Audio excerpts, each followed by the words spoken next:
Qual o plano, professor?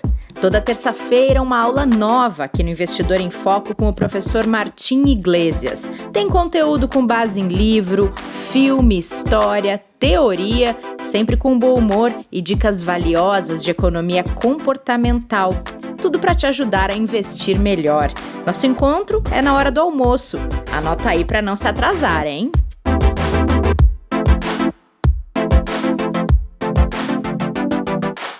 Bem-vindas e bem-vindos à nossa aula de toda terça aqui no Investidor em Foco com Martim Iglesias, nosso professor. Bem-vindo, professor, para a nossa aula de hoje. Oi, tudo bem, Renata? Muito obrigado aí pelo bem-vindo, muito bom dia, muito boa tarde, muito boa noite para todos aqueles que nos ouvem também. Para você também, professor. E uma aula um pouco diferente hoje para falar de um assunto muito sério que está acontecendo no mundo, uma tensão geopolítica que tem diversos impactos sociais, porque o Talibã tomou controle das maiores cidades do Afeganistão, inclusive Cabul, a capital do país, 20 anos depois de deixar o governo afegão. O grupo detinha o poder quando houve o atentado de 11 de setembro, que matou quase 3 mil pessoas, e na época, Osama Bin Laden, chefe do grupo extremista Al-Qaeda, foi identificado como responsável por aqueles atentados. Havia uma suspeita de que ele estivesse no Afeganistão, controlado na época pelo Talibã, que tinha alianças com grupos terroristas. Eis que um mês depois do atentado, os Estados Unidos lançaram ataques aéreos contra o país, começou a guerra do Afeganistão. E agora, 20 anos depois, quando os Estados Unidos retiram tropas do território afegão, o Talibã captura o controle novamente. E aí, professor, esse assunto, ele está mexendo com a vida de milhares de pessoas, ele aterroriza uma população, não só a população do país, e principalmente mulheres e crianças, dado o histórico do Talibã de violação dos direitos humanos, além de provocar uma tensão geopolítica e econômica num momento totalmente desfavorável globalmente falando, que é em meio a uma pandemia que já tem consequências, em alguns casos, irreversíveis, né, professor? Pois é, acho que você colocou tudo muito bem, Renata. É uma questão que tem, então, impactos em diversos aspectos, né? Então, temos todo o aspecto social, o aspecto humanitário, o aspecto geopolítico, que são extremamente relevantes. Agora, aqui dentro do nosso escopo de trabalho, dentro da nossa visão, a gente tem que analisar também os impactos econômicos disso aqui, né? E aqui cabe destacar que este momento é um pouco diferente a outros momentos, né, Renata?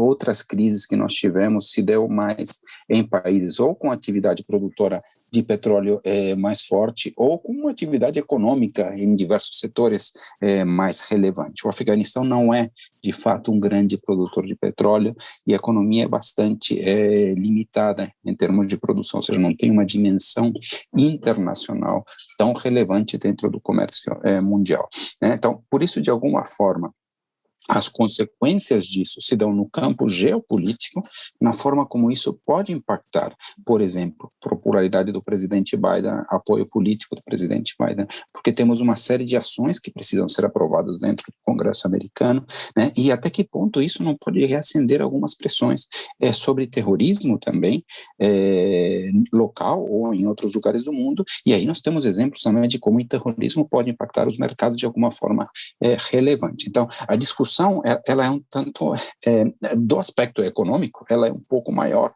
do que o próprio Afeganistão. Do aspecto humanitário, digamos assim, do lado humanitário, é muito relevante e muito preocupante tudo aquilo que pode acontecer por lá, conforme você já citou muito bem, Renata. E as imagens são horrorosas, né, professor? Das pessoas tentando, de alguma maneira, deixar o país, tentando, de alguma maneira, escapar daquilo, já tendo uma noção de como podem ser os próximos dias, meses, anos, não se sabe, porque o Talibã é conhecido já de muita gente que vive por lá, né? Sim, preocupa de fato quando eu vejo uma pessoa se segurando do lado de fora de um avião, por exemplo, né?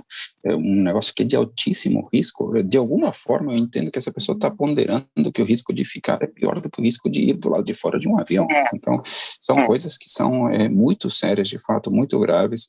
Novamente, os impactos humanitários, os impactos sobre o povo, particularmente, como você citou, sobre mulheres e crianças, são extremamente relevantes. Eles ultrapassam a dimensão econômica, mas aqui, especificamente aqui no escopo do nosso trabalho, aquilo que a gente precisa fazer e orientar os nossos clientes e aqueles que nos ouvem aqui, é sobre que impacto isso pode ter dentro do ambiente econômico do mundo, né? Não estamos de forma alguma, né, Renata, negando as outras dimensões, pelo contrário, a gente entende perfeitamente, mas a nossa análise está se focando um pouco mais nisso. Com certeza, professor. E falando nesse assunto, você mencionou a diferença dessa tensão, desse conflito que estamos presenciando agora, e em relação a outros que tiveram, por exemplo, uma disputa econômica envolvida, que foi o caso de países produtores de petróleo. Dá alguns exemplos para a gente, professor, de outras situações semelhantes, porém que tinham uma motivação diferente. Sim,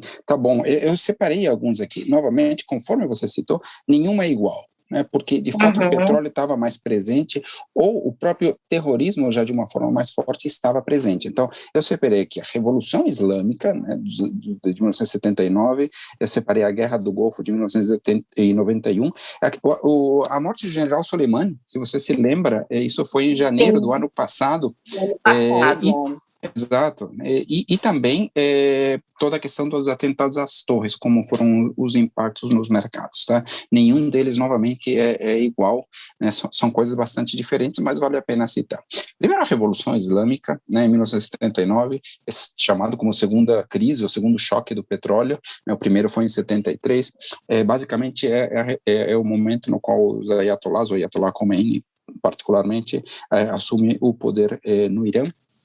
A gente tem uma disparada do preço do petróleo, ele mais do que dobra naquele momento.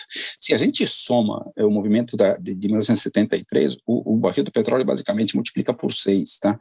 Isso joga o mundo num ciclo de inflação, de custos muito caros, num choque de oferta importante e de estagnação, na medida em que as pessoas passam a gastar mais com petróleo, com fretes, com transporte e tem menos renda disponível. Então, o mundo entra num processo de estagflação importante, né, que é difícil sair. Quando você tem uma combinação de estagnação econômica relevante com uma inflação bem alta, isso é algo complicado. E não foi apenas uma coisa aqui local, foi uma coisa nos Estados Unidos, né? Isso levou à necessidade de um aumento de juros muito relevante nos Estados Unidos, juros indo acima de 20% ao ano, essa taxa que a gente fala hoje que é 0,25, naquele momento chegou acima de 20% ao ano.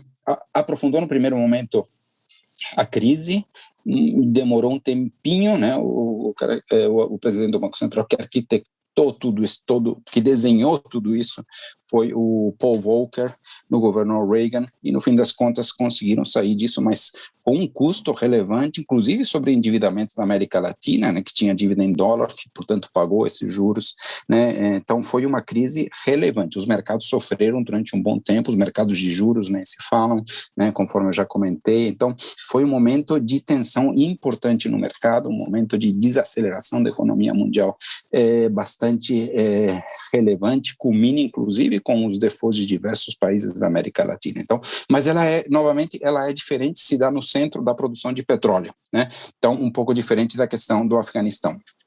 Sim. A segunda que eu queria citar aqui é a Guerra do Golfo.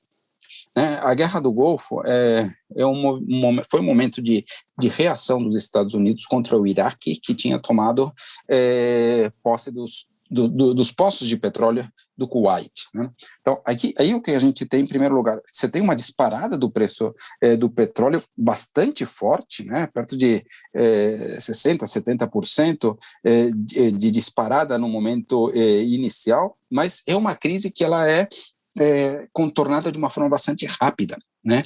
A ação militar dos Estados Unidos foi muito rápida, ficou até conhecida como tempestade no deserto, porque eles conseguem retomar os poços de petróleo de uma forma muito rápida e normalizar. Então, os preços do petróleo caem E os impactos no mercado foram bastante de curto prazo, digamos assim. Você teve movimentos de alta do petróleo, como eu já citei, de queda das bolsas no momento e depois de uma recuperação bastante rápida, tá? O outro que eu queria citar é a questão da morte do general Soleimani pelos Estados Unidos em janeiro de 2020, né? E aqui, essa aqui foi uma questão que também provocou algum tipo de volatilidade local, provocou alguma queda, um aumento do VIX, que é aquele índice que mede a tensão do mercado, provocou uma alta do petróleo momentânea, mas também que se corrigiu muito rápido, até porque os problemas que apareceram no mundo foram muito maiores. Então, falando de janeiro de 2020, poucos meses ou dias, o mundo já discutia a questão do coronavírus na China. Exato, já está na China, né? Sim. Claro, então ele já está na China, já está em Wuhan tentando controlar toda essa crise, e a grande discussão do momento na economia mundial até que ponto o vírus saía ou não. Então, foi um movimento de curto prazo, provocou tensão, provocou volatilidade, mas se corrigiu de uma forma bastante rápida. Por último, eu queria citar aqui a questão dos atentados, né, os atentados às torres, né, que basicamente são o início de toda essa crise, basicamente é o início da invasão, né, você citou também aí bem na abertura, né, o início, né, da entrada das tropas americanas no Afeganistão, a busca de Osama Bin Laden. Os atentados foram de manhã antes da abertura dos mercados, tá? Então os mercados estavam fechados quando houve os atentados, e os mercados não abriram naquele dia, né? Então, os mercados decidiram não negociar. A abertura dos mercados se dá dias depois, no dia 17 de setembro, né? Ou seja, quando as coisas se acalmaram. Os mercados fecharam também porque nos prédios lá você tinha diversas corretoras, diversos participantes relevantes do mercado, né, e aí os mercados tiveram que se reorganizar para uma abertura pouco depois, né, então dia 17. Tivemos uma queda de mais de 7% do índice naquele momento.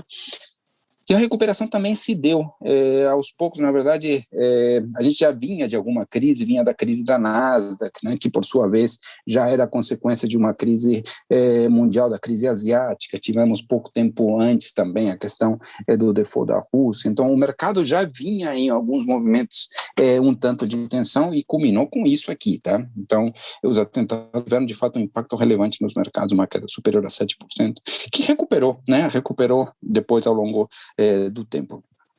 Ontem, quando você olha para o mercado internacional, a gente teve as bolsas sem direção única, mas Dow Jones e S&P fecharam em alta, renovando máximas históricas, né? A Nasdaq teve de fato uma queda, tivemos alguma valorização dos títulos do Tesouro Americano, sim, ou seja, que com a consequência de redução das taxas, porque teve uma procura nesse sentido, mas nada muito relevante, tá? Então os impactos nos mercados disto não foram tão relevantes. O VIX, que é esse índice que eu citei, né, de Volatility Index, que mede os riscos do mercado, ele sai na casa de 15 para 17, fecha perto de 16, ou seja, nada também de tão assustador, né? Nós vimos esse número acima de 20 em diversos momentos, chega acima de 30 durante a crise do coronavírus, beirando os 40%, então a gente vê que há alguma tensão no mercado, não tão relevante, mas ela existe. No caso brasileiro, acho que foi um pouco diferente, porque o índice Bovespa sofreu, não tanto por causa disto, né? Ontem tivemos uma queda relevante da ordem de 1,66%, mas foi muito mais impactada pelas notícias de desaceleração na China do que pelo próprio evento Afeganistão, tá? A China, você sabe, né, divulgou diversos números econômicos ontem que mostram que ela está crescendo, só que passa a crescer num ritmo um tanto menor. Isso impacta um pouco a demanda por commodities, não a perspectiva em relação ao preço das commodities, e que pesam muito, mais ou menos um terço da bolsa está ligado ao setor de commodities, e isso acabou provocando uma queda um tanto mais relevante no índice Bovespa. Não foi tanto a questão do Afeganistão. As preocupações, conforme eu já citei, estão ligadas principalmente do aspecto econômico, sobre que impacto isso pode ter sobre movimentos terroristas e também sobre o apoio ao presidente Biden. né, que precisa conduzir o país, que a gente está num momento aí de retomada extremamente relevante, né, então precisamos ver como é que fica esse apoio, tá? Então, acho que essas são obviamente, as preocupações geopolíticas, ou seja, como as diversas nações com diversas visões de mundo, né, se posicionam em relação a esse evento, né, e até que ponto isso não pode trazer mais tensões nesse campo diplomático. Tá? Sim, e lembrei de outra coisa, professor, 10 anos depois do atentado, quando Osama Bin Laden foi morto, isso também provocou impacto nas principais bolsas mundiais, né? Teve uma alta na Bolsa do Japão, em Wall Street também se viu alta em algumas bolsas por conta da morte de Bin Laden, resgatando tudo que tinha acontecido nos últimos 10 anos da época. Claro, e principalmente porque essa alta se dá com uma redução do risco do sistêmico, na visão de que pode haver uma redução dos movimentos terroristas pelo mundo que poderiam ser liderados por ele. Esse é o grande contexto no qual se dá essa melhora dos índices pelo mundo, né? Tem uma curiosidade no meio de tudo isso, a gente estava falando do Empire State, ele foi idealizado e financiado por um grande investidor, né, professor? O John Raskob. Olá, tá vendo? É isso, né? Acho que é uma Empire State. Você citou aí por causa de que você lembrou que é um dos grandes prédios de Nova York, um dos mais bonitos. Eu acho que o mais bonito, acho que na minha visão, não é unânime, obviamente, questão de gosto. O mais bonito de todos é o prédio da Chrysler. Ambos, tanto o Empire State como a Chrysler, uma pegada, né, Art Deco, né, de arquitetura lindíssima, né, uma elegância que passam esses dois prédios, né, construídos quase que simultaneamente, né, são de fato coisas fantásticas mesmo. Bom, professor, a gente falou ali no início um pouco da questão humanitária, do quanto isso é extremamente relevante, do quanto isso tem que vir em primeiro lugar em toda a discussão quando se analisa esse tipo de conflito que a gente presencia nesse momento, e é uma questão relevante e grave, porque conflitos como esse que voltaram a acontecer agora no Afeganistão provocam uma fuga em massa, muitas vezes, da população, né? E isso acaba criando um outro dilema, que é o dilema socioeconômico envolvendo refugiados que precisam conseguir abrigo em algum lugar, e, ao mesmo tempo, qual é o papel do país que vai abrigar e se ele tem condição de abrigar, né? E a gente vive isso, é uma situação mundial que se percebe há muito tempo, há muitos anos, e que tem se intensificado. E aí vem essa questão do Afeganistão agora, a gente vendo as imagens das pessoas tentando se agarrar em aviões e pensando que isso pode agravar também essa questão da fuga e da busca por abrigo, né? Essa é uma questão super difícil, né? Quer dizer, as pessoas estão fugindo, saindo porque precisam, né? Por enormes dificuldades, mas você cria discussões, os países acabam discutindo internamente, puxa vida, mas eu tenho problemas internos aqui de pobreza tal para resolver, né? Puxa vida, posso priorizar os refugiados ou não? Essas discussões acontecem, né? Eu sou muito sensível a essa discussão, eu não sei se eu já te contei, Renata, mas, por exemplo, a família do meu pai, particularmente meu avô, ele foi refugiado, né? Ele lutou a Guerra Civil Espanhola, né?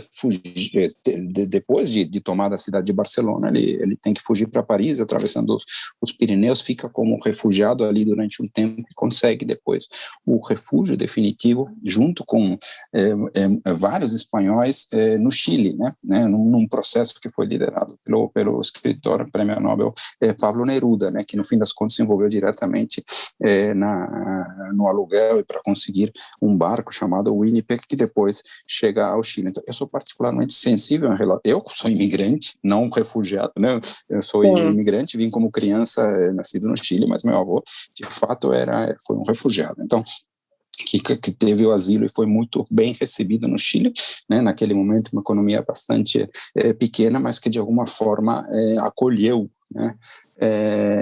Esses espanhóis, né, naquele momento. Então, sou particularmente sensível a isso, são discussões muito relevantes, né? São discussões muito relevantes no aspecto humanitário. Então, a gente não pode ficar alheio a tudo isso, né? E de alguma forma acompanhar tudo isso, né? E certamente isso nos torna sensíveis, somos sensíveis às imagens que nós vimos e às preocupações que virão para essas pessoas, né? É verdade. E tem, para quem quiser conhecer um pouco da situação do Afeganistão e um pouco de como foi o regime imposto pelo Talibã na época em que o Talibã tinha o poder, antes de tudo que a gente já contou aqui, agora essa situação foi retomada. Tem alguns livros, né, professor, que eles mostram um pouco dessa realidade tão distante da nossa aqui no Brasil, por exemplo, mas pertencente a tantas pessoas. Eu vou dar uma dica aqui, eu sei que você tem uma também, professor, mas tem um livro, a biografia da Malala. A Malala é uma menina que se tornou uma ativista, ela cresceu no Afeganistão, ela cresceu sob o regime do Talibã e foi baleada pelo Talibã.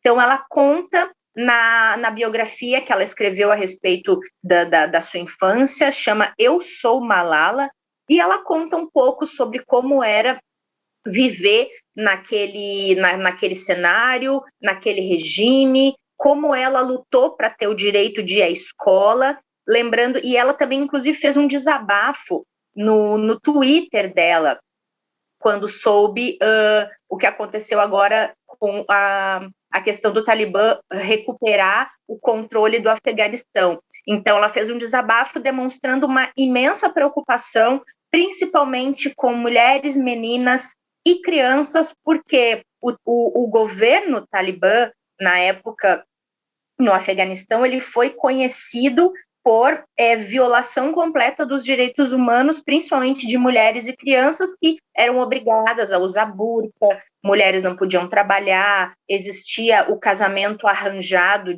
dá para dizer crianças ainda, então foram séries de ações e de práticas de violação que só se conseguiu reverter quando eles deixaram o controle do Afeganistão. Então, ela traz muito disso, ela é uma voz muito ativa mundial, já esteve no Brasil diversas vezes, e tenta defender a educação como um caminho para que as pessoas possam não apoiar regimes como esse e também ter uma mudança de vida e não só de quem vem desse tipo de lugar, mas em qualquer lugar que exista. Então, a minha dica para conhecer um pouco do que a gente está falando aqui fica essa biografia da Malala. Qual que é a sua, professor? Para mim é o Caçador de Pipas, né, do autor que chama Khaled Hosseini, não sei se pronunciei bem, mas ele é um livro intenso, só dá para dizer dessa forma. Dificílimo, né, professor? Ele é duro em diversos trechos, ele é duro.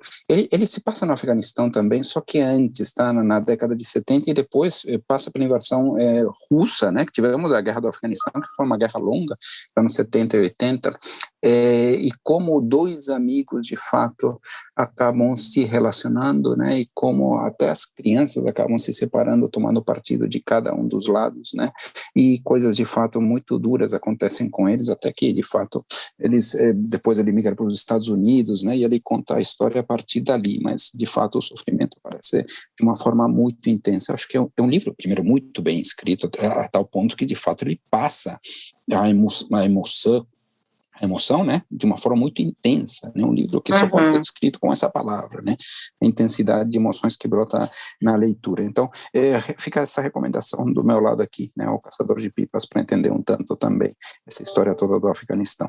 Muito bom. Muito bom, professor. Obrigada pelo papo de hoje, apesar de uma situação que a gente não queria ter que falar, não queria ter que falar de economia no meio de um negócio assim, né? Mas as coisas, elas andam em paralelo, não adianta. A gente sempre fala um pouco disso aqui, do quanto a discussão econômica, pela abrangência que ela tem hoje em dia e o impacto que ela tem na vida das pessoas, ela acaba sendo uma das esferas que tem que se analisar quando acontecem coisas assim, e depois de uma pandemia que ainda não acabou, confesso que eu não queria estar tendo que falar desse assunto aqui, viu, professor, mas não, é importante para quem acompanha, né? Eu divido com você exatamente isso, faz parte do nosso trabalho, né? Quer dizer, o nosso trabalho é analisar os aspectos econômicos de tudo que acontece. A gente, né? Quer dizer, como economista, como agente de finanças, a gente tem que estar olhando para tudo quanto é no mundo, inclusive situações como essas, que a gente sabe que os impactos sociais e os impactos humanitários são mais relevantes, inclusive, do que os aspectos econômicos. Com certeza, professor. E vamos ficar com esse assunto aqui no nosso radar também. E para quem é investidora, é investidor, fiquem atentos ao comportamento dos mercados. A gente também vai fazendo nossa parte, trazendo o que é mais relevante para vocês acompanharem por aqui. Professor, obrigada mais uma vez. Boa semana para você. Igualmente, e para todos aqueles que nos ouvem também. Um grande abraço. Outro. Obrigada, pessoal, pela audiência nessa terça-feira, nessa aula do nosso professor Martim. A gente se encontra na próxima quarta, ou seja, amanhã, para falar de dinheiro com atitude. Espero vocês, tá bem? Até lá. Qual o plano, professor? Toda terça-feira, uma aula nova aqui no Investidor em Foco com o professor Martim Iglesias. Tem conteúdo com base em livro, filme, história, teoria, sempre com bom humor e dicas valiosas de economia comportamental. Tudo para te ajudar a investir melhor. Nosso encontro é na hora do almoço. Anota aí para não se atrasar, hein?